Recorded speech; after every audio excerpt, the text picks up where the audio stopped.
A internet está pegando fogo com boatos assustadores e impressionantes sobre o Rick Harrison, aquele rosto tão conhecido por trás do programa Trato Feito. Estão surgindo fofocas por todo lado e se espalhando rápido, dizendo que o Rick, que na verdade se chama Richard Harrison, teria recebido uma sentença de prisão perpétua. Essa notícia bombástica e inesperada deixou os fãs mais fiéis em um estado de choque absoluto e total descrença. Conhecido pelo seu conhecimento absurdo sobre itens raros de coleção e por ser um negociador implacável com táticas afiadas, o Rick era muito mais do que só uma estrela de televisão.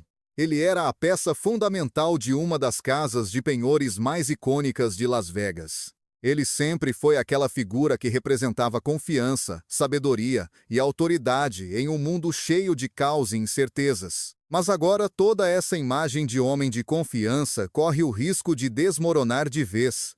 Se esses boatos forem mesmo reais, toda a base do que a gente achava que sabia sobre ele pode estar se quebrando em 1000 pedaços. Por muitos e muitos anos, o Trato Feito foi o programa favorito de quem buscava aquela mistura única de pechinchas de alto risco, antiguidades extraordinárias e as personalidades cativantes que faziam o mundo dos negócios ganhar vida de um jeito único. Milhões de pessoas ligavam à televisão, não só para ver as relíquias históricas, mas por causa de cada indivíduo que estava ali atrás do balcão, principalmente o Rick Harrison, cuja presença sempre exalava força e senso de justiça. Mas, ultimamente, o foco mudou completamente, e não se trata mais apenas dos acordos e trocas que acontecem no show.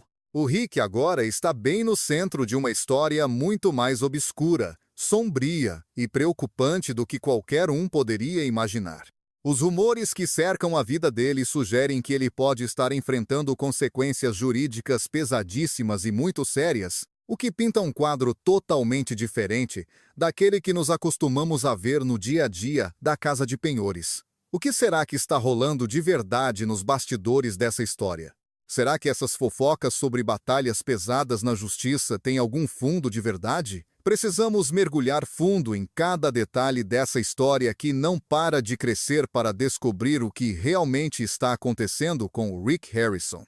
Mas antes de a gente entrar de cabeça nessa história chocante da vida do Rick Harrison, conta pra gente, de onde você está assistindo este vídeo? Deixa aí nos comentários abaixo. É maravilhoso demais trocar uma ideia e se conectar com gente do mundo inteiro. Richard Harrison, que ficou famoso mundialmente como Rick Harrison, nasceu no dia 22 de março de 1965, lá na cidade de Lexington, na Carolina do Norte. Muito antes de se tornar aquele negociador astuto e de raciocínio rápido que vemos no Trato Feito, a vida do Rick no começo não foi nada fácil. Ele passou por muitos percalços. Com apenas 2 aninhos de idade, a família dele se mudou para San Diego, na Califórnia, onde ele acabaria passando boa parte da sua infância e adolescência. Quando tinha 8 anos, o Rick recebeu o diagnóstico de epilepsia, uma condição de saúde que atrapalhou muito os estudos dele e fazia com que ele tivesse que ficar em casa com frequência. Enquanto as outras crianças estavam lá fora brincando ou sentadas na sala de aula, o Rick encontrava o seu refúgio e sua fuga no mundo dos livros. Ele mergulhava fundo nos livros de história, página por página, criando uma espécie de arquivo mental gigante que, um dia, daria a ele uma vantagem incrível no mundo das casas de penhores. O que começou como um problema médico acabou transformando o garoto silenciosamente em uma verdadeira enciclopédia ambulante, algo que, com o tempo, se tornaria a sua maior arma secreta naquele mundo de alto risco onde se compra e vende o passado. A vida dele deu uma guinada dramática quando a doença o forçou a abandonar a escola ainda no 2º ano do ensino médio. Muita gente veria isso como um beco sem saída, mas não o Rick. Em vez disso, ele usou esse obstáculo como combustível para se educar sozinho, estudando por conta própria, se aprofundando em temas complexos como economia, negócios e toda a história da humanidade.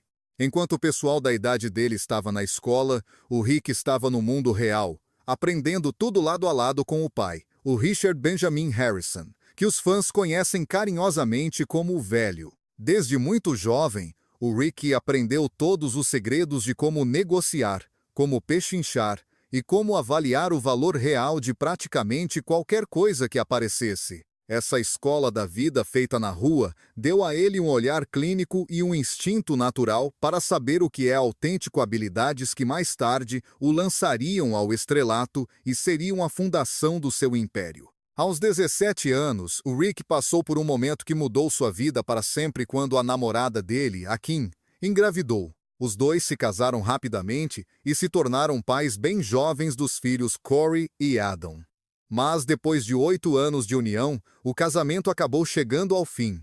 No ano de 1981, a família se mudou para Las Vegas, onde o pai do Rick abriu uma pequena e modesta lojinha de moedas. Aquela loja humilde acabou sendo o alicerce para algo muito, mas muito maior do que eles poderiam sonhar.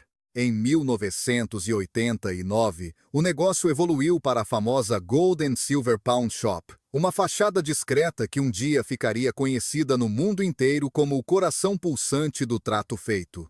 Aqueles primeiros anos de operação foram uma ralação total e nada tranquilos. O Rick e o pai enfrentavam uma batalha diária, lidando com tudo, desde negócios suspeitos até clientes totalmente imprevisíveis. Cada novo dia trazia um desafio diferente, e absolutamente nada vinha de mão beijada para eles naquela época.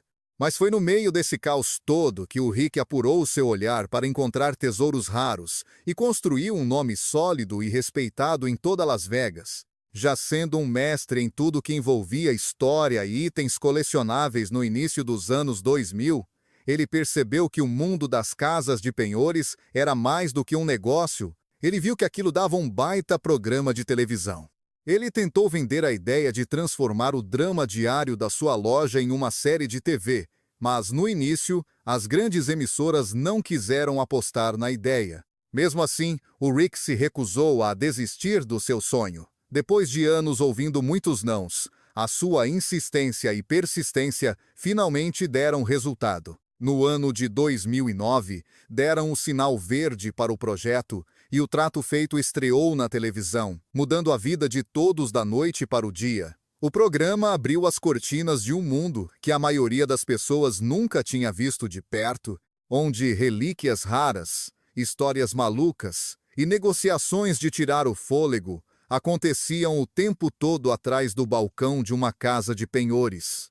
O show reuniu o Rick, o seu pai de língua afiada conhecido como o Velho, o seu filho Corey, apelidado de Big Hoss, e o atrapalhado e querido por todos o Chambly. Juntos, eles transformaram simples negociações em um fenômeno da televisão que ninguém queria perder. Cada episódio misturava encontros bem excêntricos com os clientes e lições de história verdadeiramente fascinantes, enquanto a equipe avaliava de tudo, desde armas antigas raras até colecionáveis únicos que você não encontraria em nenhum outro lugar do mundo. Quando o programa finalmente estreou na televisão, sua popularidade explodiu de uma forma avassaladora, transformando Rick, que era apenas um pequeno dono de loja, em uma celebridade de calibre nacional. Os telespectadores foram imediatamente atraídos por sua honestidade direta, seu conhecimento profundo e sua forma implacável de negociar.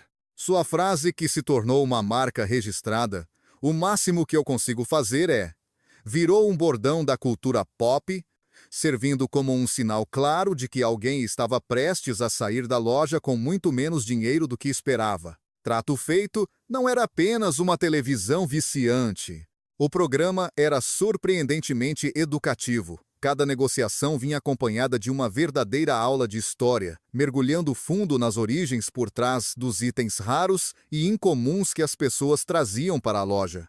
Essa mistura perfeita de curiosidade e nostalgia atraiu telespectadores de todas as idades e transformou a série em um sucesso absoluto de audiência. A visão empreendedora de Rick transformou uma simples loja de penhores em uma atração turística de nível global. O que antes era apenas uma fachada comercial na Las Vegas Boulevard tornou-se um destino obrigatório para quem visita a cidade. Turistas faziam filas enormes não apenas para dar uma olhada nos itens, mas para tentar ver as estrelas de perto ou, quem sabe, conseguir um segundinho de fama diante das câmeras. Os negócios estavam prosperando como nunca. Rick soube capitalizar todo esse barulho, expandindo sua marca para mercadorias personalizadas, livros que se tornaram recordistas de vendas e até o lançamento de seu próprio restaurante, tudo isso construído sobre a base de um império do penhor impulsionado pela fama na TV. A influência de Rick Harrison rapidamente se expandiu para muito além das estrelas do programa. Ele se tornou um rosto familiar em programas de entrevistas, foi destaque em revistas de prestígio e um convidado muito requisitado em conferências de negócios. O público se sentia atraído por sua abordagem prática e sem rodeios para o sucesso, transformando as lições aprendidas atrás do balcão de penhores em conselhos valiosos para o mundo real. Sua história de vida ressoou profundamente com aspirantes a empreendedores em todos os cantos do país. Nos bastidores, Rick era a mente brilhante que conduzia o sucesso do programa.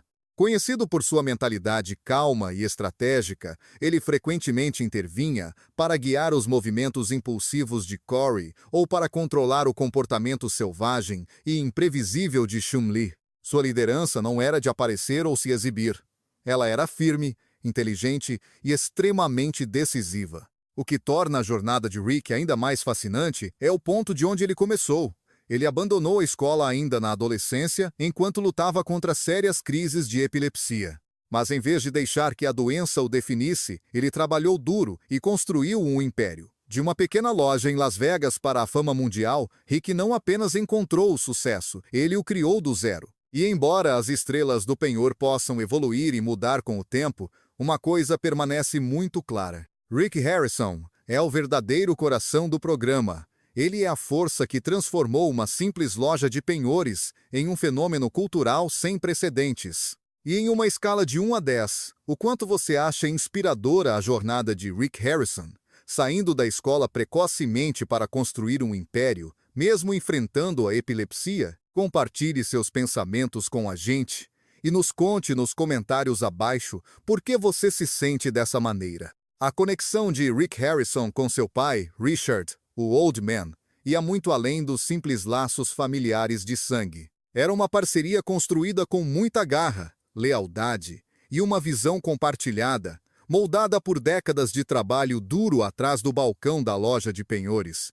Juntos, eles não criaram apenas a famosa Gold and Silver Pawn Shop. Eles construíram um legado fundamentado em instintos afiados e uma integridade que nunca vacilou. Quando o velho faleceu em 2018, Rick não herdou apenas um negócio lucrativo, ele herdou um código de conduta. E cada negócio que ele fechou desde então tem sido um tributo aos valores que seu pai viveu: ser inteligente, honesto e resistente como o aço. Rick Harrison pode ter encontrado o caminho do ouro nos negócios, mas sua vida pessoal não tem sido tão tranquila ou linear assim. Seu segundo casamento com Tracy Harrison durou impressionantes 27 anos antes de chegar ao fim com um divórcio em 2011. Foi um término silencioso para um capítulo muito longo de sua vida. Apenas 2 anos depois, Rick se casou novamente, desta vez com Diana Burdett. O casamento não foi nem de longe uma cerimônia comum ou discreta. Danny Coker, do programa Loucos por Carros, foi quem celebrou a cerimônia, enquanto o favorito dos fãs, Chun-Li, trouxe humor ao momento como o carregador das alianças.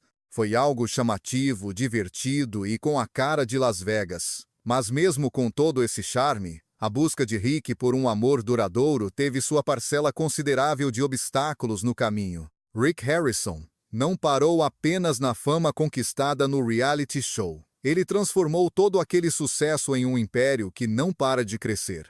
Logo ao lado de sua icônica loja de penhores, ele inaugurou o Rick's Roll and Smoke Barbecue and Tavern, misturando churrasco de qualidade com negócios bem no coração de Las Vegas. Em 2011, ele também lançou Licença para Penhorar, um livro revelador, cheio de histórias nunca contadas dos bastidores da loja. Conhecido por seu olhar aguçado e instintos certeiros, Rick já lidou com tudo, desde relíquias antigas até carros clássicos de colecionador.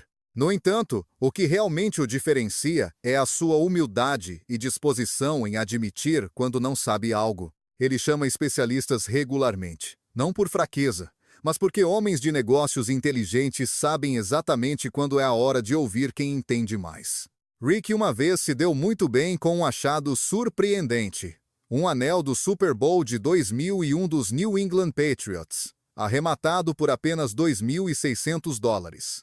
Na época, parecia uma compra ousada e arriscada, mas seu valor disparou tempos depois, tornando-se uma de suas jogadas mais geniais.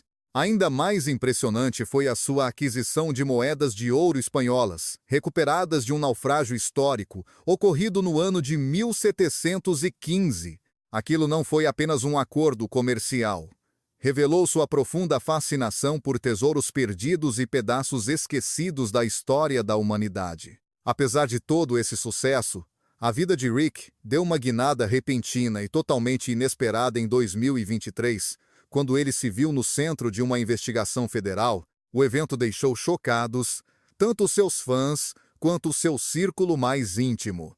Uma equipe de agentes do FBI e oficiais da Receita Federal e membros do Departamento de Proteção ao Patrimônio Cultural invadiram tanto a casa dele em Las Vegas quanto a famosa loja de penhores Gold and Silver, deixando todo mundo se perguntando que diabos estava por trás daquela ação tão drástica e inesperada. No exato momento em que a batida policial acontecia, as testemunhas descreveram uma cena que parecia ter saído diretamente de um filme de suspense policial. Clientes e funcionários foram mantidos no local enquanto os agentes confiscavam computadores, documentos importantes e diversos artefatos valiosos da loja. Corey Harrison, o filho de Rick, estava presente no local e, mais tarde, comentou sobre a velocidade impressionante com que tudo aquilo se desenrolou diante de seus olhos. Ele disse que parecia quase um sonho, ou melhor, um pesadelo do qual ele não conseguia acordar de jeito nenhum. Pouco tempo depois, vídeos do Rick sendo escoltado por agentes do serviço secreto para fora de sua residência se espalharam como um rastro de pólvora nas redes sociais, gerando uma onda de especulações desenfreadas. E à medida que a investigação ia avançando e as peças se encaixavam, ficou claro que as autoridades estavam de olho em acusações extremamente graves. Tratava-se de um esquema complexo que envolvia a sonegação de impostos, lavagem de dinheiro e a venda totalmente ilegal de artefatos de procedência duvidosa.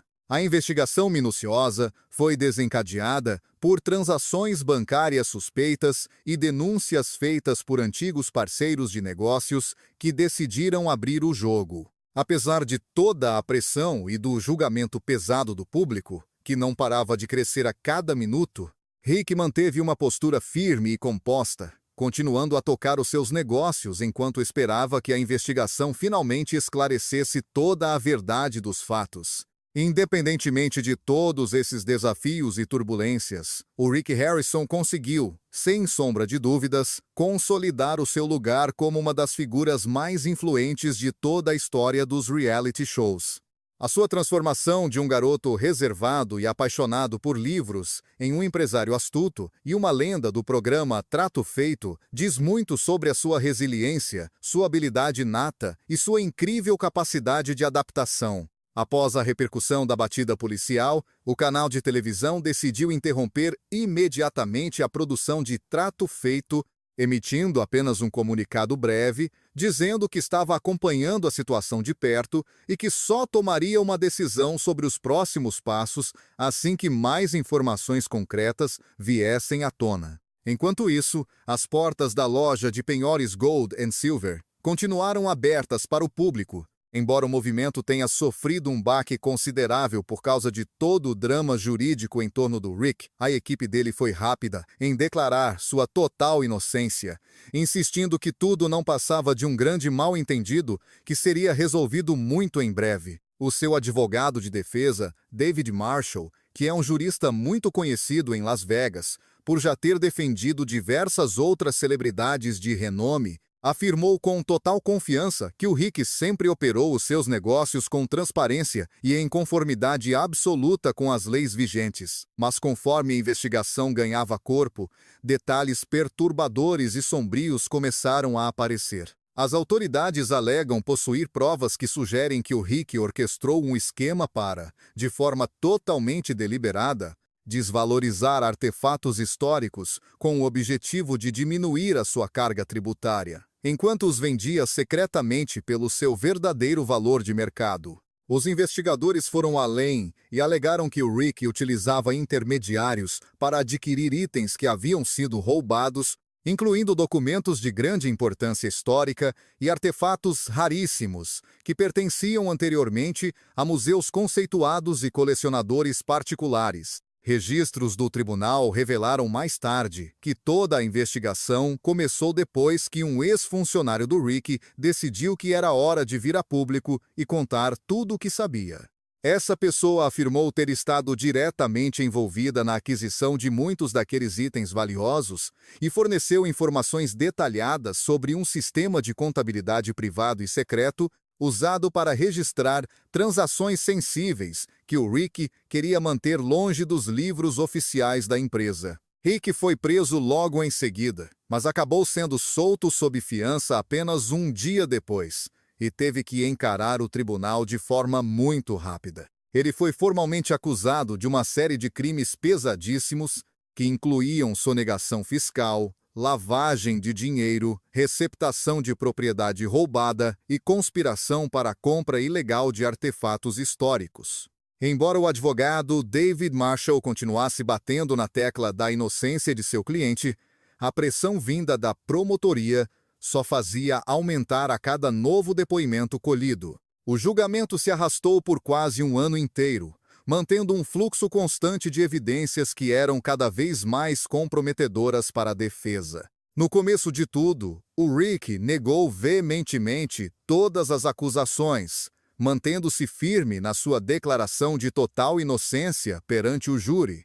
Mas, à medida que seus antigos sócios e colegas subiam ao banco das testemunhas e depunham contra ele, a sua posição ficava cada vez mais complicada e precária.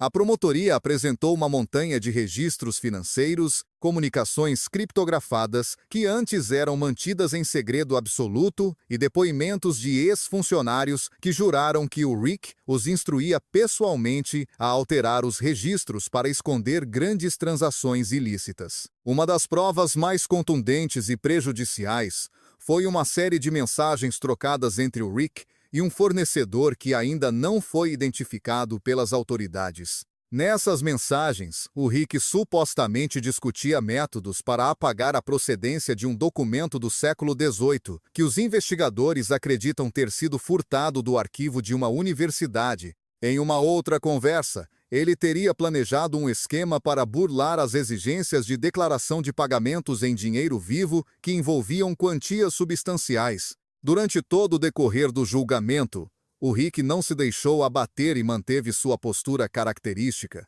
fazendo aparições regulares em vários programas de televisão, especialmente naqueles canais que possuem uma inclinação mais conservadora. Ele se apresentava como a vítima de um esforço coordenado para destruir não apenas a sua reputação pessoal, mas também o sucesso estrondoso de seu programa.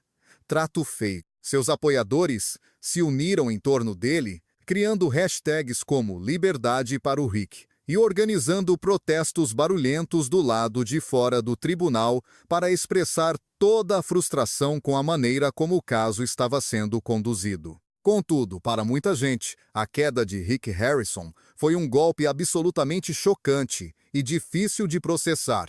Aquela imagem do empresário astuto e sem rodeios, que todos víamos na televisão agora, estava ofuscada por um emaranhado de problemas legais seríssimos, deixando tanto os fãs quanto os críticos em um estado de total descrença. A decisão final do juiz deixou todo mundo, desde os advogados mais experientes até as pessoas que apenas passavam por ali, completamente atordoados e em choque profundo.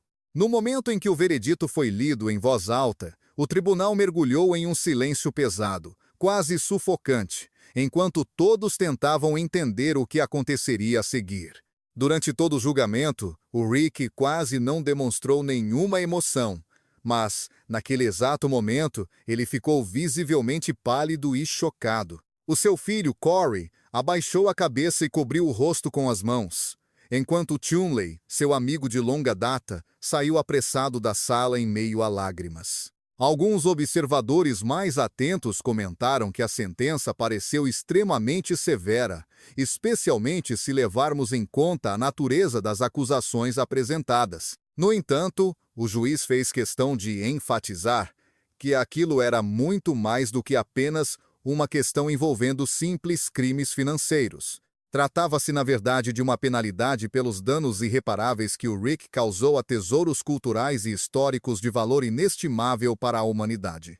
Apesar de toda a polêmica que ainda está rolando, muitos dos fãs leais do Rick se uniram em uma corrente de apoio, convencidos de que ele merecia um pouco de compaixão. Eles organizaram diversos grupos de apoio nas redes sociais, lembrando a todos sobre o impacto positivo que as estrelas do programa tiveram ao tornar a história muito mais acessível e interessante do que nunca. O Rick me ensinou a amar a história de um jeito que a escola nunca conseguiu, desabafou um seguidor fiel.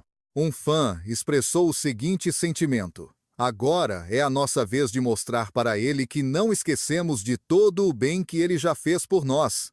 Esses apoiadores enfatizaram que as contribuições do Rick para dar vida à história para milhões de pessoas não deveriam ser ofuscadas pelos seus atuais problemas legais. Sr. Harrison, o senhor se apresentou ao público americano como um verdadeiro protetor da nossa história, começou o juiz durante a sentença. Alguém que diz valorizar artefatos e que preza pelo nosso patrimônio compartilhado, observou o magistrado em um tom bastante severo. Contudo, na verdade, o senhor estava envolvido em uma rede de tráfico ilegal que participou do saque sistemático e da destruição de tesouros culturais insubstituíveis, visando apenas o lucro pessoal. Este tribunal simplesmente não pode ignorar a gravidade das suas ações.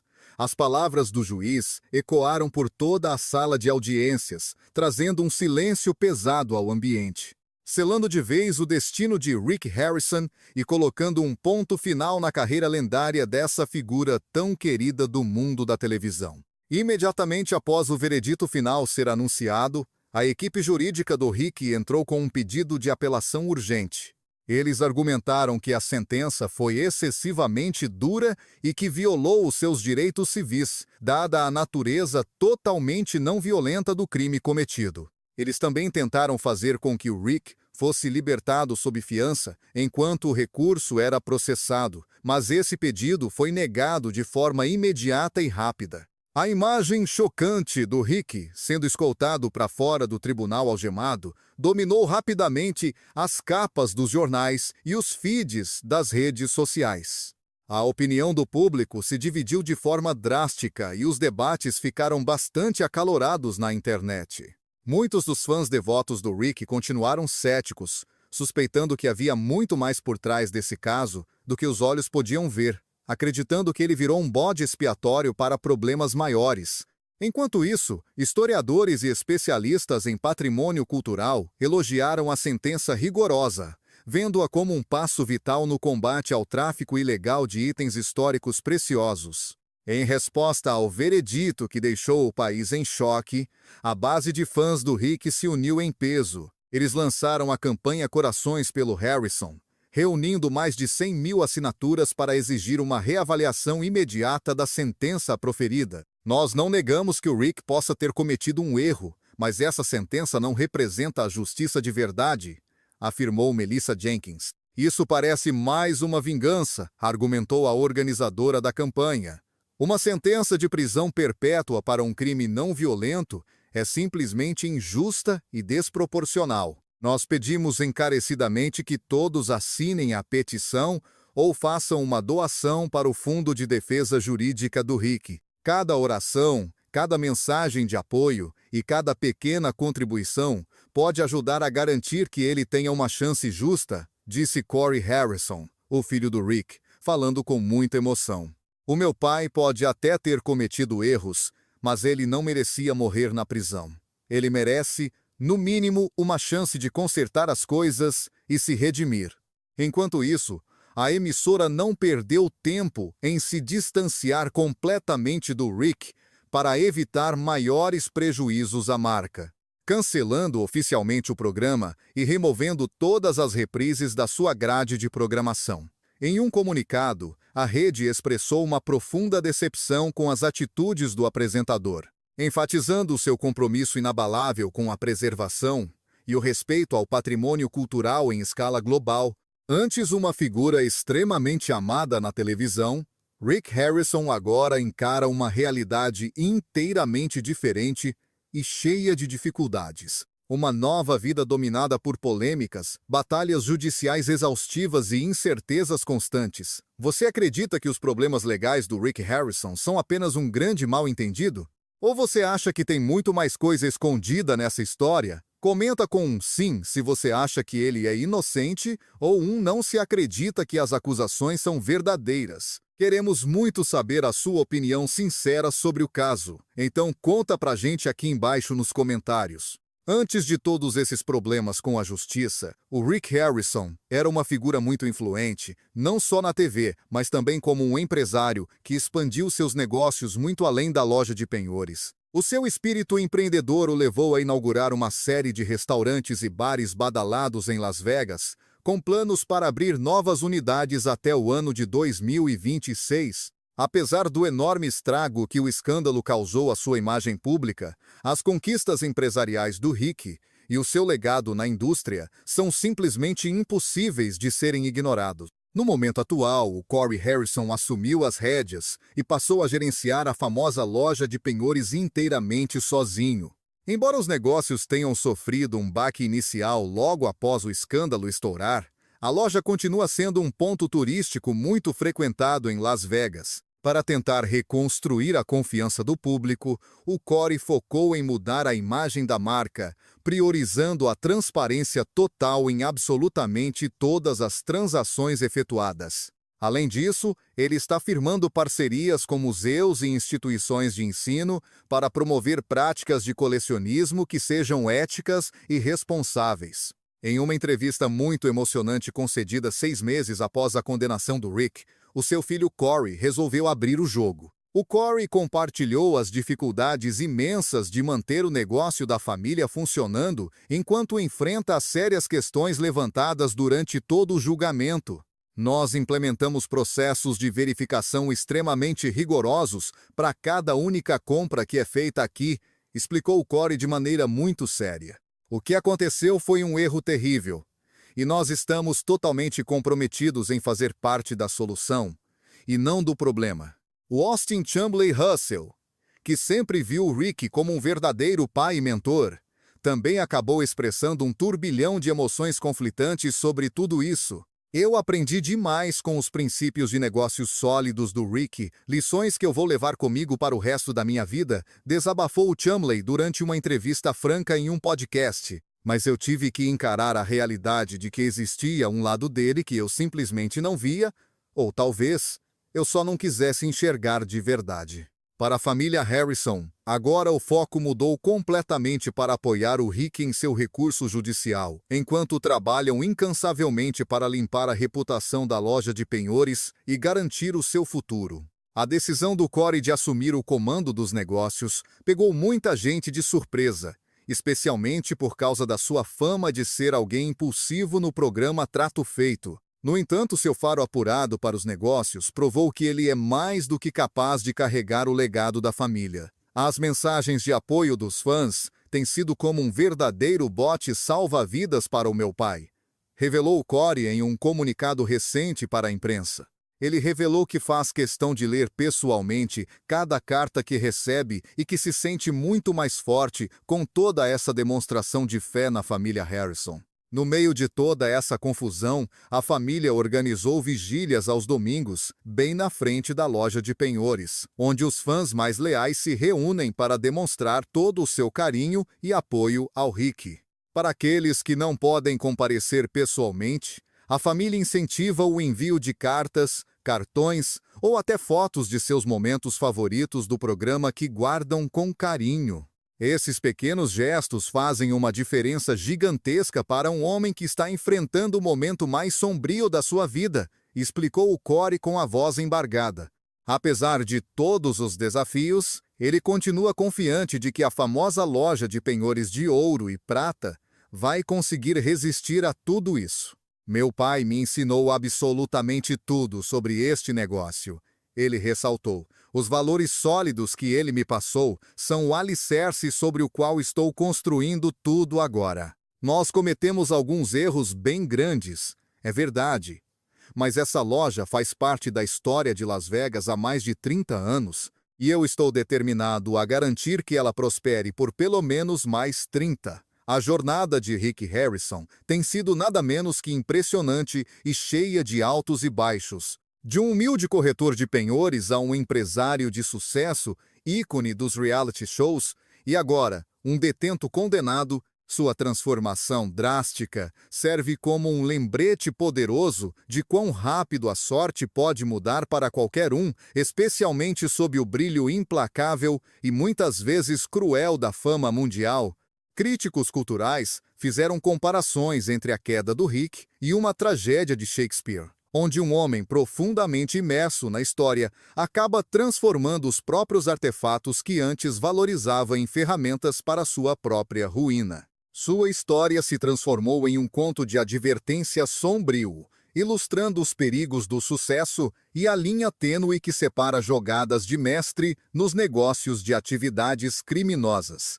Essa reviravolta chocante nos acontecimentos abalou profundamente todo o mundo dos reality shows e deixou o negócio da família em um estado muito vulnerável, agora sem o líder carismático que antes o impulsionava para frente. Nesses tempos tão difíceis e incertos, o Rick Harrison poderia realmente usar o apoio e o carinho sincero de seus fãs. Se você se divertiu durante anos com o entretenimento que ele proporcionou no programa, considere enviar algumas palavras de incentivo, mensagens positivas ou really. A família Lee Harrison criou um site dedicado onde os fãs podem deixar mensagens que serão enviadas diretamente para o Rick na prisão. A família mencionou que essas mensagens têm sido uma fonte essencial de conforto e força para ele suportar esse isolamento. Além disso, o site oferece um endereço para cartas físicas, com a esperança de que cada uma delas possa trazer um pouco de luz para a vida do Rick durante este período tão difícil. Como a família bem destacou para todos, o Rick sempre deu muito valor ao seu público fiel. E saber que vocês ainda estão lá por ele significa mais do que nunca. Uma onda de profunda tristeza agora toma conta de toda a América enquanto essa notícia devastadora se espalha direto do tribunal. Conhecido por milhões de pessoas por sua habilidade incrível de se comunicar com os cães, ele antes parecia ser alguém totalmente intocável. Em uma reviravolta de partir o coração, o seu ídolo, antes celebrado mundialmente como o encantador de cães, desmaiou em um tribunal de Los Angeles, logo após ouvir sua sentença, deixando todos os presentes em completo estado de choque. Mas agora, as pessoas se perguntam o que acontece a seguir, pois elas realmente acreditavam que esse amado especialista em comportamento canino jamais cairia em desgraça. Esta é a crônica sobre a ascensão e a queda dramática de um verdadeiro encantador de cães. Sua filosofia ia muito além da simples obediência. Tratava-se de energia, autoconhecimento profundo e harmonia emocional constante. Como ele costumava dizer sempre, para mudar um cachorro, você deve primeiro mudar a si mesmo. O programa durou 8 temporadas e fez do César um nome conhecido em todos os lares. Seus livros, incluindo O Encantador de Cães e Como Criar o Cão Perfeito, tornaram-se sucessos de vendas imediatos no mundo todo. Mas mais do que fama ou fortuna, César Millan tornou-se um símbolo de esperança para donos que não sabiam mais o que fazer e para qualquer pessoa que acreditasse em segundas chances. Sua jornada de um imigrante sem teto a um ícone global não foi apenas algo inspirador. Foi a prova viva do que é possível conquistar quando a paixão se encontra com a perseverança inabalável. Mais de 2 décadas depois, Sua voz, sua visão e sua mensagem continuam a ecoar fortemente, baseadas em uma verdade atemporal. O vínculo entre humanos e cães é sagrado e, quando tratado com o devido respeito, pode transformar vidas completamente. Liderança calma e assertiva. O destino deu uma guinada inesperada quando ele cruzou o caminho da atriz Jada Pinkett Smith. Depois de testemunhar o dom dele com seu próprio cachorro, ela fez muito mais do que apenas agradecer. Ela pagou um professor particular de inglês para que ele pudesse comunicar todo o seu vasto conhecimento de uma forma muito mais clara e compreensível. Com o passar do tempo, muita economia suada e uma força de vontade simplesmente inabalável, o César finalmente abriu seu próprio centro de psicologia canina lá em Los Angeles. Em pouco tempo, os boatos sobre o encantador de cães se espalharam como um rastro de pólvora por toda parte. A grande virada aconteceu quando o jornal New York Times publicou uma reportagem especial detalhada sobre ele. Aquele artigo despertou o interesse e gerou uma ligação da National Geographic, oferecendo a ele a oportunidade de ouro de levar seus métodos para o mundo inteiro. No ano de 2004, o programa O Encantador de Cães com César Millan estreou na televisão, e a partir daquele momento, tudo mudou para sempre na vida dele. Toda semana, os telespectadores assistiam boquiabertos enquanto ele entrava em lares dominados pelo caos e pelo medo. E, com muita paciência e presença, restaurava a paz que parecia perdida. De um sonhador sem teto a um nome conhecido em cada residência, César Millan nasceu no dia 27 de agosto de 1969 em Culiacán, no estado de Sinaloa, no México. Desde a época em que era apenas um garotinho, os cães não eram apenas uma pequena parte do seu mundo, eles eram, na verdade, o seu mundo por completo. Com apenas 11 anos de idade, ele não estava simplesmente cuidando de cachorros. Ele se conectava com eles em um nível profundo que pouquíssimas pessoas conseguem alcançar. Essa compreensão tão íntima e visceral se tornou a base sólida de tudo que ele viria a conquistar um dia em sua carreira de sucesso.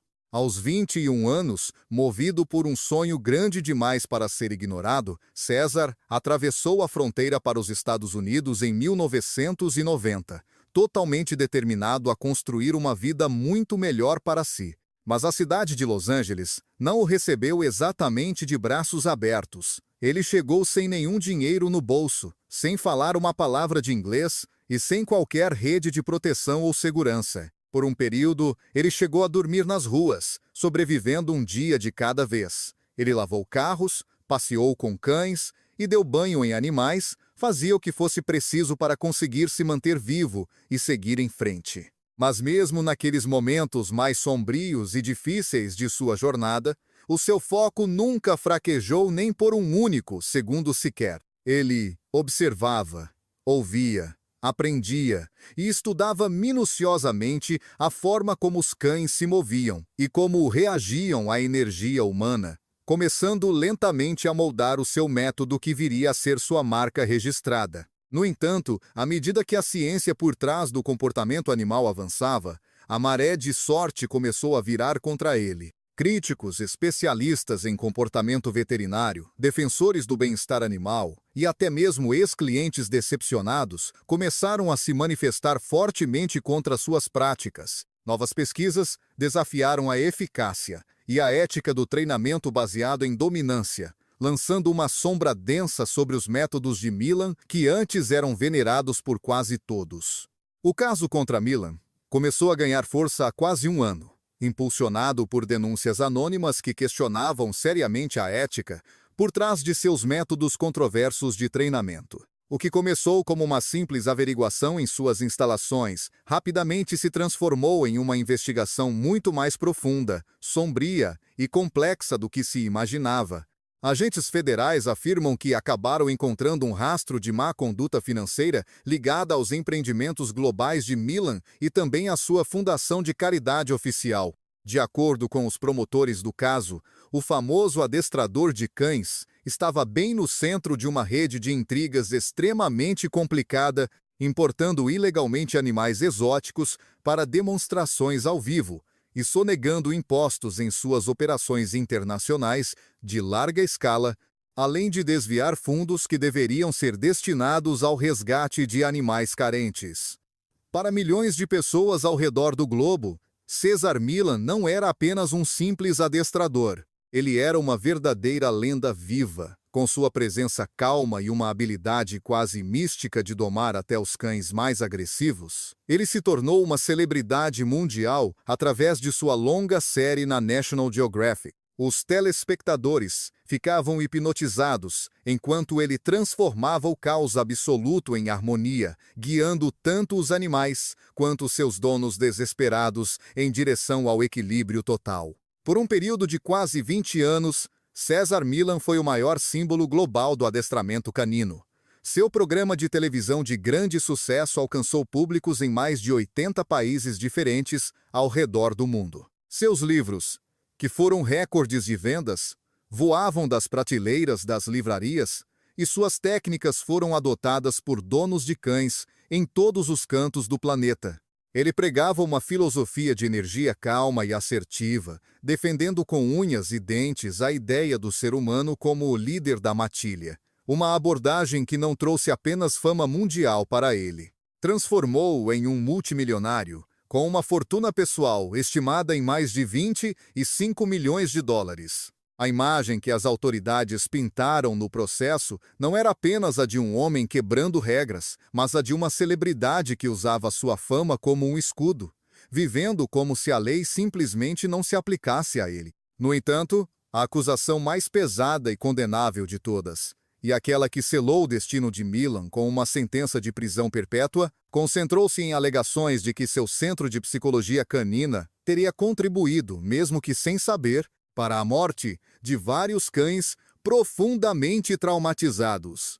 Os promotores argumentaram de forma contundente que as técnicas de treinamento utilizadas não eram apenas duras, mas completamente desumanas, forçando animais já frágeis, além de seus limites psicológicos e físicos. Eles pintaram um cenário assustador e angustiante de sofrimento acontecendo a portas fechadas, tudo isso mascarado por uma fachada de reputação impecável na reabilitação animal. Millan, por outro lado, manteve-se firme em sua defesa até o fim. Ele alegou que os cães levados ao seu centro já estavam em estado crítico e desesperador, e muitos deles já estavam com a eutanásia agendada por outros profissionais. Sua equipe os aceitou como uma última chance de sobrevivência, em uma tentativa desesperada de salvar vidas das quais todos os outros já haviam desistido completamente. Em suas próprias palavras, aqueles animais não foram de forma alguma vítimas de maus tratos ou negligência. Eles eram infelizmente vítimas das circunstâncias, e a investigação final concluiu que Millan não havia violado as leis de proteção animal, conforme relatado oficialmente pelo jornal Los Angeles Times. Embora todo esse incidente tenha manchado profundamente sua imagem pública, ele ainda manteve o apoio fiel de muitos fãs que consideram seus métodos eficazes, mostrando o quanto a comunidade canina está dividida. Você acredita que o Cesar Millan merece mesmo passar o resto da vida na prisão por seus métodos polêmicos e erros do passado? Ou será que o sistema de justiça foi longe demais dessa vez? Por favor, me conte o que você pensa sobre tudo isso aqui embaixo, nos comentários. Eu estou pronto para um debate bem acalorado e intenso sobre esse assunto tão complexo. O terceiro incidente, considerado o mais infame de todos, resultou na convocação oficial de Millan para comparecer perante o tribunal em 2026. As autoridades dos Estados Unidos iniciaram uma investigação rigorosa contra aquele famoso treinador de cães, tudo por conta de denúncias pesadas de maus-tratos a animais que surgiram após um vídeo bem polêmico do seu programa, o Cesar 911. O pessoal da Unidade de Controle de Animais do Condado de Los Angeles não perdeu tempo e foi até o Centro de Psicologia Canina do Millan, lá em Santa Clarita, só para investigar de perto o que estava acontecendo de fato. A investigação toda foi motivada por um episódio específico, onde o Millan resolveu usar um porco vivo durante o treinamento de um cachorro chamado Simon, O grande problema é que esse cachorro já tinha um histórico bem complicado de atacar porcos anteriormente. No meio da gravação desse episódio, o Simon acabou dando uma mordida feia na orelha do porquinho, fazendo o bicho sangrar bastante antes que alguém pudesse intervir e parar aquela situação lamentável. Essas imagens se espalharam rapidamente e causaram uma revolta generalizada, tanto em ativistas dos direitos dos animais, quanto no público em geral, que ficou chocado com o que viu na tela. Isso gerou uma enxurrada de pedidos para que houvesse uma investigação séria e até criaram um abaixo-assinado na internet exigindo que o programa do Milan fosse cancelado imediatamente. O Lauronardo, que também é treinador profissional de cães e foi quem começou esse abaixo-assinado, descreveu a cena como algo perturbador e afirmou que aquele não era, de jeito nenhum, um método aceitável para reabilitar um cão agressivo. A rede de televisão que exibia o programa do Milan tentou de todas as formas colocar panos quentes na situação e proteger a imagem dele.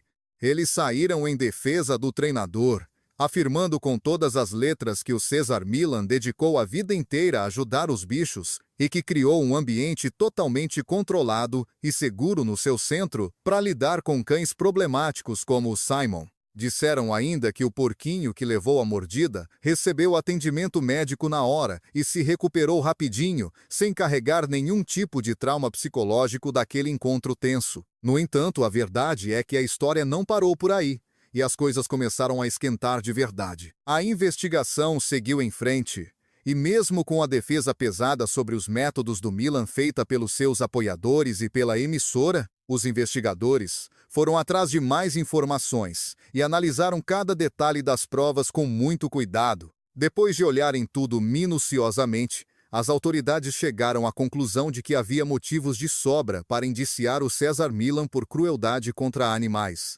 Conforme essas histórias bizarras vinham à tona, os especialistas em comportamento animal começaram a falar cada vez mais alto, mostrando que a situação era muito mais grave do que parecia. A doutora Eleanor Williams, uma veterinária comportamental super respeitada e influente na área, resolveu se manifestar. Ela testemunhou dizendo o seguinte: "O que descobrimos sobre como os cães pensam e sentem nos últimos 10 anos mudou completamente a nossa forma de entender e abordar o adestramento hoje em dia." Segundo ela, métodos baseados na velha teoria da dominância e na força bruta não são apenas desnecessários. Eles podem até criar ou piorar muitos problemas de comportamento que o animal já apresenta. "A ciência é muito clara e objetiva em relação a isso", afirmou a doutora com toda a convicção do mundo. A acusação deu início ao julgamento apresentando uma série de denúncias pesadas, focando principalmente em casos antigos e na preocupação constante com esse estilo de treinamento do Milan, que é totalmente focado na dominância. O promotor bateu na tecla de que essas técnicas acabavam causando um medo desnecessário nos bichos, gerando um estresse absurdo e que, em vários casos, houve até ferimentos físicos reais naqueles mesmos animais que o Milan dizia estar tentando ajudar com tanto afinco. Por outro lado, o representante legal do Milan negou tudo de forma categórica e insistente, afirmando que o treinador era um verdadeiro entusiasta dos animais, que dedicou cada segundo da sua vida para dar suporte a cães problemáticos e aos seus donos desesperados.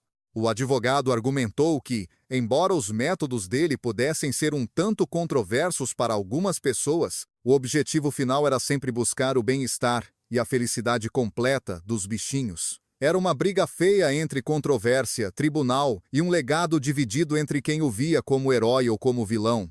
A fama do Milan não foi construída do dia para a noite, e a sua queda também não foi algo repentino. Foi um processo doloroso de se acompanhar. Sua carreira, que antes era celebrada no mundo todo, começou a desmoronar não por um erro isolado, mas por um padrão de práticas bem questionáveis, que finalmente cobraram o seu preço e o alcançaram. Apesar daquele jeito cativante e das performances bonitas diante das câmeras, os métodos dele costumam ser bem agressivos e muitas vezes parecem não ter pé nem cabeça do ponto de vista lógico. Existem inúmeros vídeos por aí mostrando ele levando mordidas feias, o que sugere para muita gente que ele talvez não tenha tanto entendimento e habilidade assim para lidar com cachorros de forma segura. Isso tudo colocou em xeque o conhecimento real dele sobre o comportamento dos animais e se as suas técnicas de treinamento eram de fato as mais adequadas para os bichos. Além disso, o hábito do Milan de colocar os cães em situações de estresse extremo e cenários potencialmente perigosos só para tentar corrigi-los é algo extremamente problemático. Essas cenas que foram feitas para serem apenas entretenimento na TV são muito preocupantes porque ele joga os cães em situações difíceis sem que eles tenham qualquer preparo psicológico para suportar aquilo.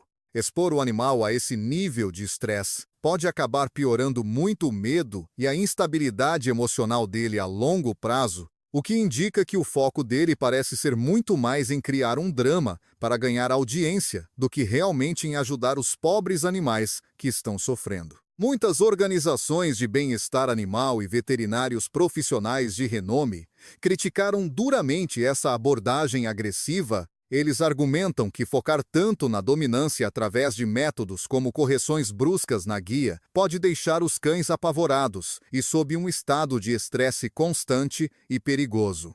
Eles defendem que essas técnicas estão totalmente ultrapassadas e não batem com o conhecimento atual que temos sobre como os cães realmente se comportam. Para piorar a situação, o César Millan teve que encarar a justiça de perto, sendo chamado ao tribunal para responder por 3 acusações bem famosas e graves de maus tratos a animais. Um dos casos mais marcantes e tristes envolveu a morte de um cachorro chamado Baby, lá no ano de 2007, onde o dono alegou que os métodos de treinamento do Milan causaram o falecimento do animal. A dona do Baby, uma mulher chamada Sarah, tinha uma ligação emocional incrivelmente forte e profunda com o seu cãozinho amado.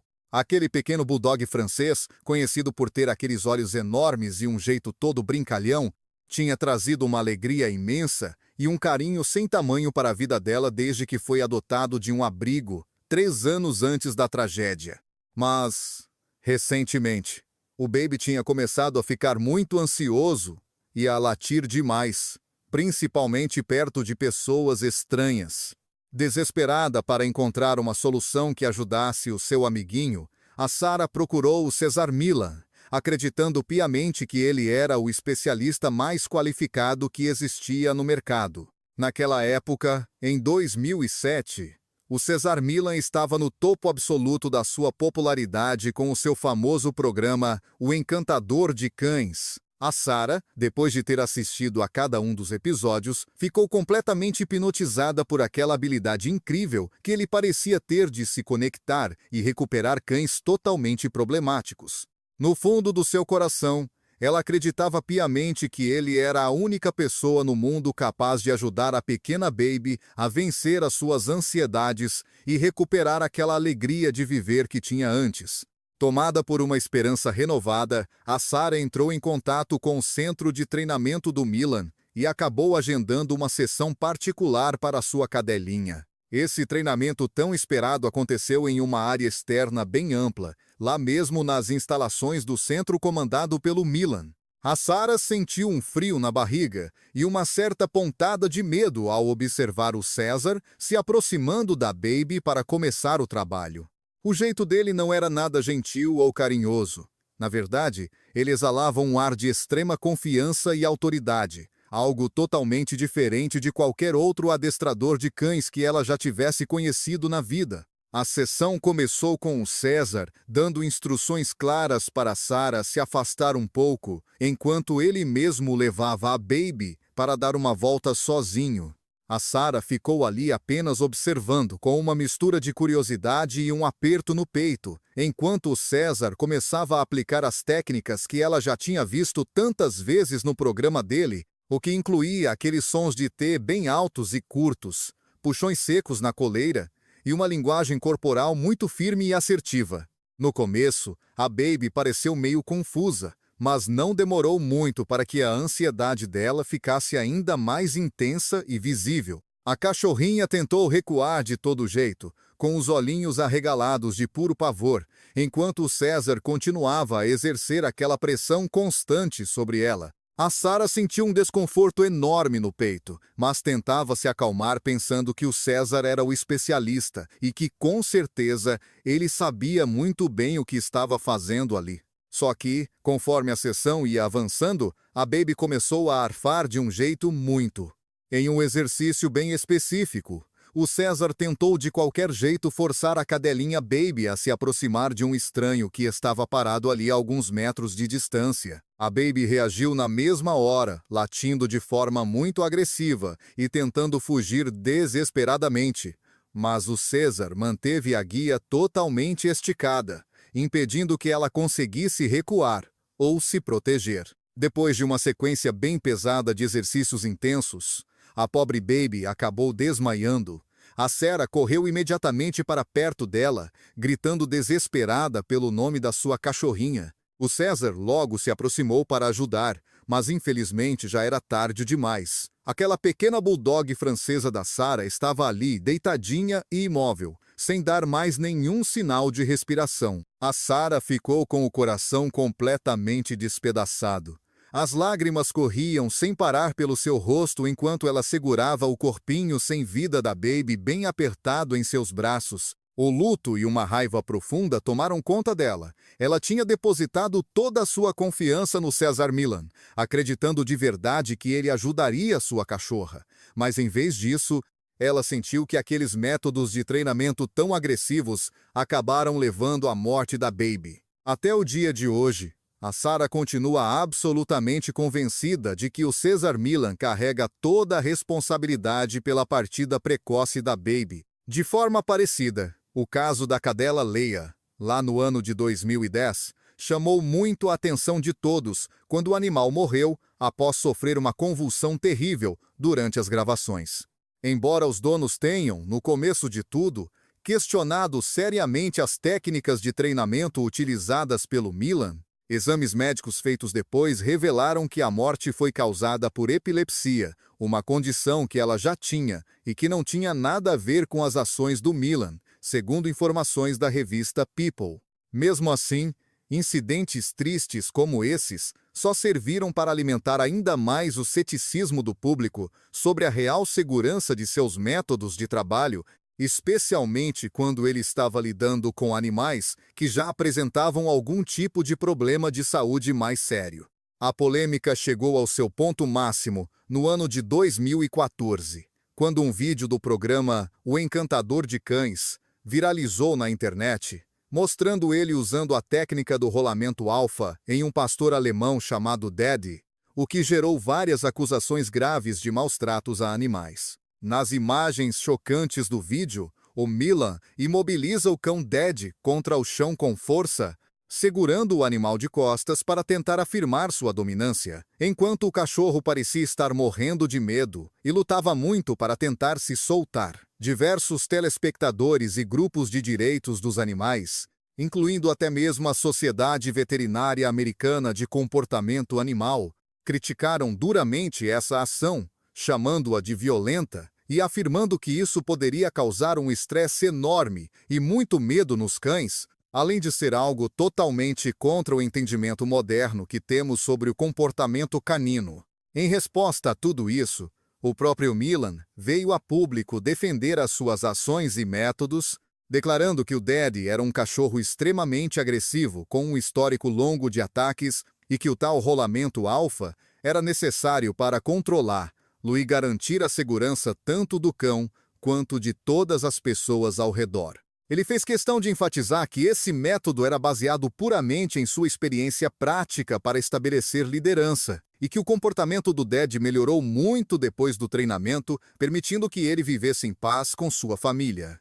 Em um comunicado oficial feito lá no ano de 2015, o Millan reafirmou com convicção: "Eu sempre coloco a saúde e a felicidade dos cães em primeiríssimo lugar, deixando bem claro o seu compromisso inabalável com o bem-estar dos animais." Embora alguns especialistas tenham saído em sua defesa, argumentando que aquela técnica talvez fosse realmente necessária para lidar com cães extremamente agressivos, o debate acalorado ainda continua com força total, Aquele vídeo polêmico acabou provocando uma onda avassaladora de críticas por todos os lados, com muita gente pedindo um boicote total ao programa de Milan e exigindo que ele fosse devidamente responsabilizado pelo que aconteceu. No entanto, nenhuma medida legal foi tomada contra ele. Durante todo o desenrolar desse processo tão tenso e desgastante, o César Milan se manteve firme e bateu o pé em sua inocência, sem nunca hesitar. Ele afirmava categoricamente que as mortes tão tristes daqueles cães em seu centro de treinamento não eram culpa dele, mas sim o resultado direto da saúde deles, que já estava completamente comprometida e debilitada. Ele descreveu cada um daqueles animais como seres que carregavam traumas psicológicos profundos e gravíssimos, verdadeiras cicatrizes emocionais que a maioria das pessoas nem consegue imaginar. Alguns daqueles bichinhos já estavam até com a eutanásia marcada antes de serem aceitos em seu centro. Eram os casos mais desesperadores de todos. Animais que ninguém mais queria e que estavam profundamente marcados pela dor. Mas a situação toda mudou de figura de uma forma dramática. No momento exato em que as testemunhas foram chamadas para prestar seus depoimentos e contar o que realmente viram, aqueles eram cães que absolutamente ninguém mais tinha coragem de tocar ou chegar perto, testemunhou a doutora Maria Rodrigues, uma veterinária dedicada que trabalhou de perto com a Fundação de Milan. Eles tinham passado por abusos terríveis, passaram muita fome e foram usados de forma cruel em rinhas de luta. Muitos deles tinham ferimentos sérios e problemas de saúde que ficaram sem nenhum tratamento por muitos e muitos anos. O César era a última esperança que restava para eles, e ele aceitava esses casos sabendo muito bem de todos os riscos envolvidos, simplesmente porque não suportava ver um cachorro sendo descartado sem antes tentar ajudá-lo. As palavras da doutora Rodrigues acabam pintando um quadro realmente sombrio e angustiante de toda essa história. Aqueles ali não eram apenas cães considerados difíceis ou complicados de lidar. Aqueles eram os seres que o mundo simplesmente esqueceu. Verdadeiras vítimas de uma crueldade sem tamanho, passando fome e sendo forçados a participar de ringues de luta brutais e sanguinários. Muitos estavam com o corpo e a alma completamente destruídos, carregando feridas físicas e traumas emocionais profundos que foram ignorados de forma negligente por muitos e muitos anos. Absolutamente ninguém mais tinha coragem de chegar perto deles. Ninguém, exceto o César. Ele mergulhou naquele caos total com os olhos bem abertos, tendo plena consciência do perigo, mas sendo movido por algo muito mais profundo, a compaixão humana. Ele simplesmente não conseguia aceitar a ideia de desistir de cada um daqueles animais sem antes lutar com todas as suas forças para salvar luz. Para esses cães, o César não era apenas um treinador famoso. Ele representava, de fato, a última chance de vida que eles teriam neste mundo. E ele assumiu essa responsabilidade de forma muito pessoal, carregando o peso da dor e a luz da esperança de cada animal em seus próprios ombros. Um dos depoimentos mais emocionantes e de partir o coração que surgiu durante o julgamento e que foi amplamente ignorado pelos grandes canais de notícias, veio de Sarah Thompson, uma professora de escola primária de 58 anos que vive no Colorado. A história dela não era sobre polêmicas baratas ou críticas vazias. Era sobre uma vida que foi salva na verdade. Várias vidas durante o que começou como uma simples sessão de treinamento de cães. Lutando contra as lágrimas e com a voz embargada enquanto estava no banco das testemunhas, Sarah relembrou um momento marcante em outubro de 2018 que mudou o rumo de tudo. Sua família estava em um ponto de ruptura total, aterrorizada com o que poderia acontecer a seguir. No centro de todo esse conflito estava Bear, um cão de raça mista com Rottweiler, que foi adotado para ajudar sua filha, Emma, a lidar com um luto devastador após perder o marido em um trágico acidente de carro. O Bear tinha se tornado a âncora da Emma, o seu porto seguro em meio à tempestade, o seu apoio emocional e o único motivo que a fazia querer levantar da cama todas as manhãs. Mas, à medida que o cachorro envelhecia, a sua agressividade também aumentava de forma alarmante. Ele começou a avançar em estranhos, Rosnava ferozmente para outros cães e se tornou um perigo real que elas não conseguiam mais controlar. Elas tentaram de tudo o que era possível. Treinadores vinham e iam embora sem solução. Medicamentos foram testados, mas falharam miseravelmente. Nada funcionava. Quando o Bear atacou o entregador, o controle de zoonoses deu a elas um ultimato terrível. Ou o comportamento dele era corrigido imediatamente, ou o Bear teria que ser sacrificado. A Emma ficou completamente estilhaçada por dentro. Disse Sarah em um tom de voz suave e triste. Ela já tinha perdido o grande amor da sua vida, e perder o Bear também seria o golpe final que a destruiria por completo. Sem ter mais a quem recorrer, Sarah escreveu uma carta desesperada para Cesar Millan. Ela confessou que nunca esperou receber uma resposta, mas então, o telefone tocou. Era o aviso de que o Cesar estava chegando. Parecia que alguém tinha lançado uma tábua de salvação para nós, disse ela. Naquele momento, nós não recebemos apenas um treinador de cães. Nós recebemos a esperança de volta. Para a família Thompson, a visita de Millan não apenas salvou a vida de um cachorro, mas salvou a vida de uma filha. Aquilo manteve a família unida quando tudo o mais estava desmoronando ao redor. O Cesar notou Miguel e perguntou por que ele não estava lá dentro participando. Recordou Martínez com clareza. Quando Miguel explicou a situação difícil em que estavam, o Millan não apenas o deixou entrar de graça, mas se ofereceu para visitar a casa deles, logo depois do evento. Naquele domingo, tudo mudou para sempre. O Millan passou horas inteiras com eles. Mas a questão não era apenas o cachorro Rex. Ele falou diretamente com o Miguel sobre disciplina, sobre a energia que transmitimos e sobre ter responsabilidade. Eu vi meu filho, que antes era retraído e cheio de raiva, ouvindo atentamente. Ouvindo de verdade pela primeira vez na vida, disse ela. Quando Millan apontou que a agressividade do Rex era apenas um reflexo da raiva interna do Miguel, parece que uma chave virou na cabeça do menino. O seu cão reflete a sua energia, ele disse ao adolescente com firmeza.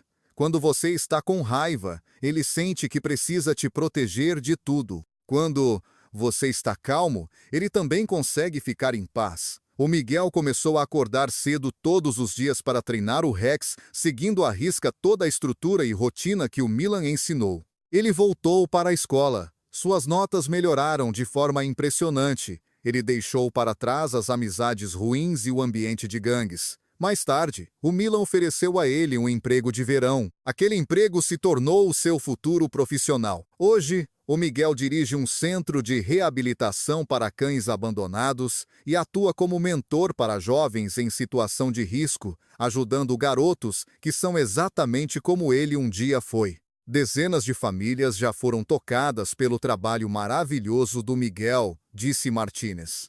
E tudo isso começou graças ao coração de Cesar Millan. Mas talvez o testemunho mais inesperado e surpreendente de todos tenha vindo de Martha Winters, uma avó de 72 anos que vive na zona rural do Tennessee. Com uma aparência frágil, mas demonstrando uma determinação enorme, ela viajou por todo o país para contar uma história que nunca tinha chegado às manchetes dos jornais.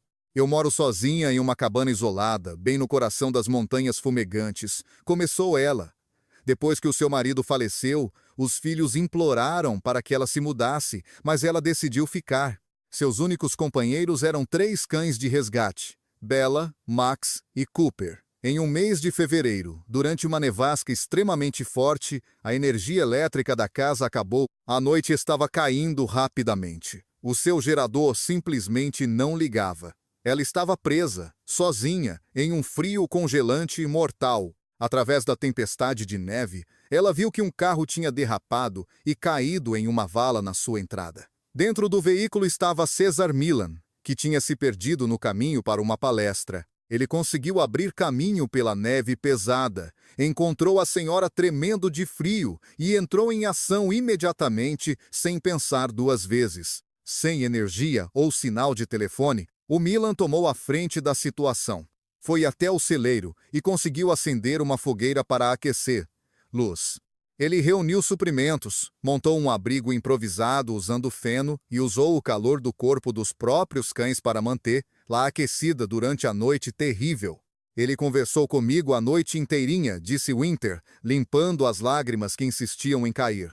Ele contou histórias da sua infância no México e de como atravessou a fronteira sem ter absolutamente nada. Eu acho que ele estava me mantendo acordada de propósito, sabendo que, naquele frio, dormir poderia ser fatal. Quando a manhã finalmente chegou, ele caminhou por quilômetros através da neve profunda até conseguir encontrar um lugar que tivesse sinal de celular.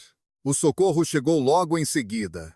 Os paramédicos disseram a ela, com toda a sinceridade, que ela não teria sobrevivido se não fosse por aquela fogueira e pelo calor dos cães. O Milan nunca comentou esse evento com ninguém. Isso só veio a público agora em 2026, porque a filha da senhora Winter viu o julgamento dele na televisão e decidiu entrar em contato com a equipe jurídica dele. Ele nem se lembrava do meu nome, disse Winter, com um sorriso doce no rosto. Ele apenas se referia a mim como a senhora que tinha aqueles 3 cachorros lindos. É exatamente esse o tipo de pessoa que ele é. Ele não queria fama ou crédito por isso. Ele apenas fez o que precisava ser feito naquele momento de vida ou morte. Apesar dessa enxurrada de relatos emocionantes vindos de inúmeras testemunhas, o júri finalmente proferiu um veredito de culpado em relação às acusações mais graves e pesadas de todo o processo judicial. Quando o juiz Raymond Morris anunciou a sentença de prisão perpétua, o clima dentro do tribunal ficou absolutamente carregado de uma tensão elétrica e um choque total. César Milan, que tinha conseguido manter a sua compostura e o autocontrole durante quase todos os procedimentos, finalmente não aguentou e desabou por completo. Pessoas que estavam presentes descreveram como aquele especialista em comportamento canino, geralmente tão centrado, pareceu literalmente fraquejar sob o peso esmagador da decisão do juiz. Eu só quis ajudar, sempre foi só isso que eu busquei, disse Milan, com a voz visivelmente trêmula enquanto fazia as suas declarações finais diante de todos. Minha intenção era criar equilíbrio, salvar cães que outras pessoas já tinham descartado, mostrar ao mundo que, com paciência e a liderança certa, as relações podem ser curadas. Se eu falhei ou cometi erros nesse caminho, eu aceito total responsabilidade por cada uma dessas ações específicas que eu tomei. Mas o meu coração sempre esteve no lugar certo. O que vocês acham disso? A justiça foi realmente feita ou César foi transformado em um bode expiatório de um sistema que já está quebrado? Deixem a opinião de vocês nos comentários aqui embaixo. Os seguranças se aproximaram para escoltá-lo para fora da sala, mas, antes mesmo de ser levado embora de vez, Milan fez um apelo profundamente emocional a todos. Ele havia chegado à casa daquela família na montanha, em uma manhã de outono, bem gelada e revigorante. O que os telespectadores nunca chegaram a ver, porque o episódio jamais foi ao ar. Foi um momento que não tinha nada a ver com o comportamento do cão, mas sim com a sobrevivência humana. Ele já estava trabalhando com o cachorro Bear por cerca de 1 hora inteira, relembrou a senhora Thompson, quando, de repente, ele parou tudo o que estava fazendo. Ele parou e perguntou silenciosamente para minha filha se ela andava sentindo fortes dores de cabeça nos últimos dias. A jovem Emma admitiu que sim, que todos naquela casa estavam se sentindo meio estranhos e mal. Eles achavam que era apenas o estresse acumulado. Milan pediu permissão para abrir algumas janelas da residência. Assim que o ar fresco começou a entrar, ele chamou a senhora Thompson de lado e falou em um tom bem baixo e urgente. Ele disse a ela que suspeitava seriamente de envenenamento por monóxido de carbono. As dores de cabeça, a confusão mental, os rostos corados eram sinais claros que ele já tinha visto antes. Até mesmo a agressividade repentina do Bear, Milan acreditava que não era um problema comportamental, mas uma tentativa desesperada do animal de proteger sua família de um assassino invisível. Sem causar nenhum pânico ou alarde desnecessário, Ele pediu discretamente para um dos membros da sua equipe ligar para os serviços de emergência imediatamente. Então, ele sugeriu que a família continuasse o treinamento do Bear no quintal dos fundos. Em poucos minutos, todos já estavam em total segurança do lado de fora. Os caminhões de bombeiros chegaram-se 20 minutos depois. Um sistema de aquecimento com defeito estava vazando níveis perigosíssimos de monóxido de carbono por toda a casa. O chefe dos bombeiros disse mais tarde que os níveis encontrados eram letais. Eles provavelmente não teriam sobrevivido a mais uma única noite se tivessem ficado lá dentro. Quando perguntaram como ela soube que Milan tinha identificado o perigo real, a senhora Thompson não hesitou nem por um segundo em sua resposta. Os paramédicos perguntaram quem tinha reconhecido os sinais, e o César disse que já tinha visto isso uma vez antes, em outra casa, com um cachorro que ficou agressivo do nada. Ele continuou acompanhando a família por meses a fio, não por causa do Bear, mas para saber como estava a saúde de todos.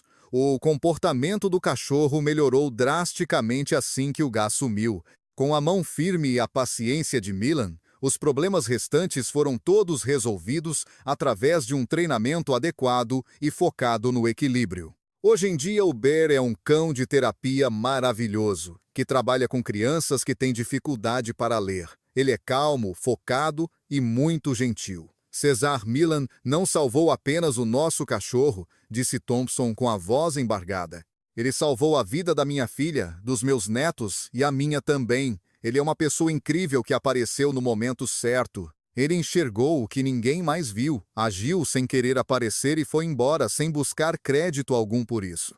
Esse é quem o César realmente é. Depois veio o depoimento de Glória Sanches, uma professora de jardim de infância de 62 anos, cuja história emocionante e profunda levou todos no tribunal às lágrimas. Meu filho David tinha apenas 4 anos quando o cachorro de um vizinho o atacou de forma brutal, disse ela, com a voz ainda tremendo pela lembrança dolorosa. O trauma o deixou aterrorizado por qualquer cão, parques, escola e até brincadeiras. Tudo se tornou proibido para ele. Na adolescência, o medo virou isolamento, depressão e muita ansiedade.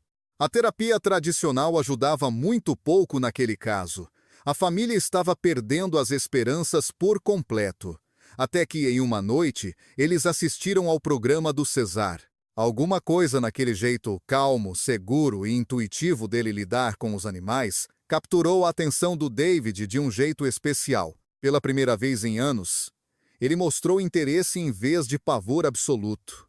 Eles entraram em contato com o centro do Cesar, sem nunca esperar que recebessem qualquer tipo de resposta. Mas o Milan escreveu pessoalmente para eles, convidando a família inteira para passar um tempo e visitar o seu rancho. Ele passou o fim de semana inteiro dedicado ao David, apresentando aos poucos a cães equilibrados e dóceis, ensinando não só sobre comportamento, mas sobre entender o seu próprio medo. Cesar disse algo ao meu filho que eu nunca vou esquecer. A senhora Sanches disse isso entre lágrimas pesadas. Medo não é respeito, respeito não é medo. Assim que você souber a diferença, você nunca mais terá medo de novo. Ele recusou qualquer tipo de pagamento ou compensação. Ajudar o David já é a minha recompensa, foi o que ele disse para ela naquela ocasião. Hoje, o David trabalha como veterinário e atua como voluntário em programas de terapia de trauma para crianças. A vida dele mudou completamente da água para o vinho. Aquele é o verdadeiro Cesar Milan, afirmou Sanches com uma voz firme. Um homem que deu o seu tempo e o seu coração para um menino que nem conhecia, só porque essa é a essência dele. Outra voz poderosa que surgiu no tribunal foi a de Angela Martinez, uma mãe solo que viu tanto o seu filho quanto o cachorro da família serem salvos pelas mãos de Milan. Meu filho Miguel tinha 16 anos quando tudo começou a desmoronar ao nosso redor, contou ela com uma tristeza profunda. O pai dele os tinha abandonado e ido embora. O Miguel se tornou um jovem amargo e rebelde e acabou se envolvendo com um pessoal bem complicado e perigoso. O pastor alemão deles, o Rex, começou a agir mal também. ficando extremamente territorial e agressivo com todos. Depois que o Rex avançou no filho de um vizinho, eles receberam um ultimato. Ou eles corrigiam o comportamento do animal de uma vez, ou teriam que entregá-lo para o sacrifício. Eles não tinham dinheiro para pagar ajuda profissional, mas o Miguel idolatrava o César. Ele ficou parado do lado de fora de um local de workshop por várias e várias horas seguidas, alimentando a esperança de conseguir vê-lo, nem que fosse por um breve instante. O que aconteceu logo em seguida deixou todo mundo em choque, especialmente aqueles que sempre o apoiaram fielmente em sua jornada. Por favor, eu peço que cuidem muito bem dos cães. Vejam bem como funciona com um cachorro na América. A comida simplesmente chega até ele sem esforço. Então o bichinho acaba não precisando trabalhar para conseguir se alimentar, não é verdade? Por causa disso, o cão acaba sendo elogiado e recompensado por absolutamente tudo o que faz. Eu imploro, não abandonem jamais os princípios fundamentais da energia calma e de uma postura assertiva diante da vida. O equilíbrio continua sendo a grande chave mestra, tanto para lidar com os cães, quanto para encarar a nossa própria existência. Esse trabalho precisa continuar sendo feito, mesmo que eu não possa ser mais aquele que lidera esse caminho. As lágrimas foram impossíveis de conter naquele dia tão pesado. Até mesmo entre alguns membros do júri, era visível que os olhos estavam marejados e carregados de emoção. Do lado de fora do tribunal, centenas de pessoas se aglomeravam em sinal de apoio, muitas delas acompanhadas de seus próprios cães e segurando cartazes que declaravam abertamente: "Quem vai ajudar os cães indefesos agora?" E César salvou a minha família. No meio de toda aquela gente, havia uma onda muito especial de tristeza profunda sentida por mães e avós, que viam o Sr. Milan não apenas como um simples treinador de animais, mas como uma verdadeira influência guia e mentora, cujas lições valiosas se estendiam muito além da obediência canina, penetrando diretamente no dia a dia da harmonia familiar. O César não me ensinou apenas lições sobre cachorros, afirmou Patricia Williams, de 67 anos, que é uma orgulhosa avó de 5 netos. Ela deu todo o crédito ao trabalho de Milan por ter transformado completamente um cão de resgate que era extremamente reativo em um companheiro calmo e muito dócil. Ele me ensinou como estabelecer limites de forma gentil, como manter a compostura total em meio a uma crise e como cada gota de energia dentro de um lar realmente importa. Eu passei a usar a abordagem dele com os meus netos, e isso mudou absolutamente tudo na nossa convivência. Essa filosofia de vida me transformou em uma avó muito melhor, mais paciente e mais compreensiva, completou ela com a voz embargada. Williams é apenas uma entre as milhares de pessoas que escreveram cartas emocionantes de apoio a Milan na prisão e que contribuíram generosamente para o seu fundo de defesa legal para o próximo recurso judicial. Quando estávamos quase desistindo de nossos cães problemáticos e difíceis, ele foi quem nos devolveu a esperança. Por isso não vamos desistir dele agora, neste momento de tanta provação. Elizabeth Morgan, de 59 anos de idade, viajou todo o caminho vindo de Seattle, apenas para presenciar de perto a leitura da sentença no tribunal. Ao lado dela estava o seu antigo cão problemático, que agora serve como um animal de serviço firme e inabalável, um pastor alemão que antes havia sido rotulado como agressivo demais para ter qualquer chance de ser salvo. Antes do Max chegar na minha vida, eu vivia praticamente confinada dentro da minha própria casa por causa do transtorno de estresse pós-traumático, explicou Morgan. O carinho profundo transparecia em seu toque suave, enquanto ela acariciava a cabeça do cachorro. Ele já estava com o sacrifício agendado por causa do seu comportamento perigoso, mas um treinador que utilizava os métodos do César tentou salvá-lo uma última vez antes que fosse tarde demais. Agora, ele me avisa com antecedência, antes que eu tenha ataques de pânico, me guia com segurança por espaços públicos e, honestamente, ele me devolveu a minha própria vida e liberdade. Ela fez uma pausa emocionada e depois acrescentou: Existem tantos outros cães como Max por aí e tantas pessoas que sofrem como eu. Todos nós somos eternamente gratos ao legado e ao trabalho do Cesar. Enquanto isso, a equipe de defesa jurídica de Milan permanece com uma ponta de esperança moderada em relação ao recurso que será apresentado em breve. Eles apontam para uma série de falhas e preocupações processuais graves que acreditam poder contestar não apenas a condenação em si, mas também a sentença que foi considerada inesperadamente severa por todos.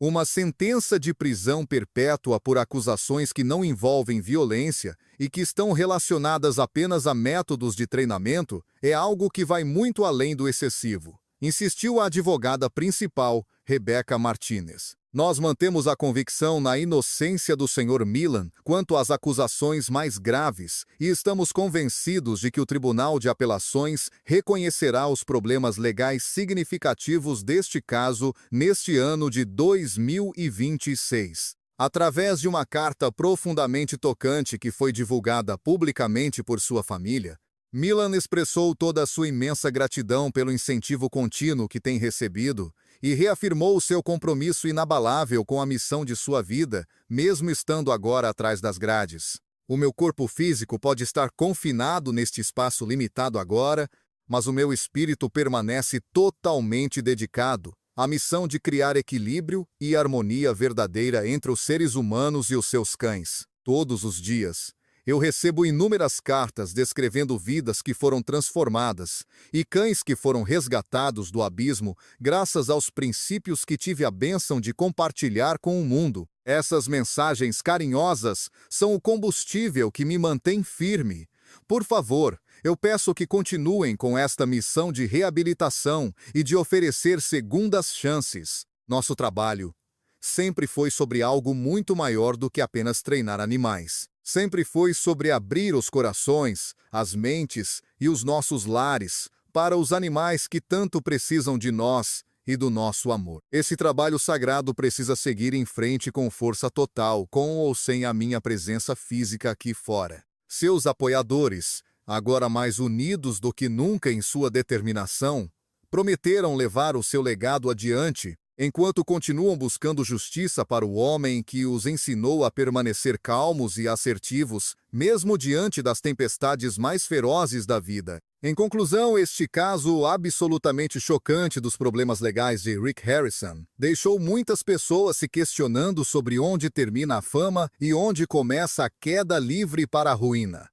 O que começou como um reality show extremamente amado e um império de lojas de penhores de grande sucesso acabou se transformando em uma triste saga de dramas jurídicos e perdas pessoais muito profundas. A trajetória de Rick serve como um lembrete contundente e severo de que mesmo as figuras mais admiradas e famosas não estão imunes às duras consequências de suas próprias ações. Enquanto a família Harrison se esforça arduamente para reconstruir sua imagem e restaurar a confiança de todos neste ano de 2026, fica muito claro que a estrada que eles têm pela frente será extremamente difícil e cheia de obstáculos, mas certamente não é uma jornada impossível de se completar. Vamos continuar enviando nosso apoio à família Harrison durante este período de tantos desafios. E, por favor, não se esqueça de compartilhar as suas opiniões e pensamentos sinceros aqui embaixo nos comentários. Nós adoraríamos saber o que você pensa sobre tudo isso.